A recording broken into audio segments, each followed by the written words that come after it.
TikTok का बढ़ता हुआ रुझान मुआशरे के लिए खतरनाक बनता जा रहा है। 6 औबाश लड़के रात गए घरों पर पथराव करके वीडियोस बनाकर टिकटॉक पर अपलोड करने लगे। पुलिस ने औबाश लड़कों को गिरफ्तार कर लिया। पुलिस ने रात गए घरों पर पथराव करने वाले 6 टिकटॉकर्स को गिरफ्तार कर लिया। पेशावर के इलाके हयाताबाद में रात गए घरों पर पथराव करके खौफो हिरास फैलाने वाले 6 औबाश लड़कों को पुलिस ने गिरफ्तार कर लिया। मुल्जिमान पथराव की वीडियो टिकटॉक पर वायरल करते थे।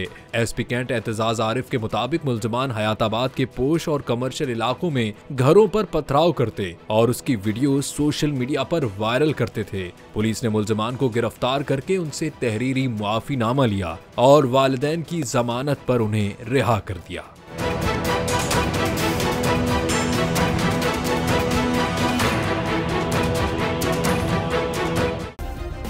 सब्सक्राइब करें और बेल दबाएं ताकि कोई खबर रह न जाए।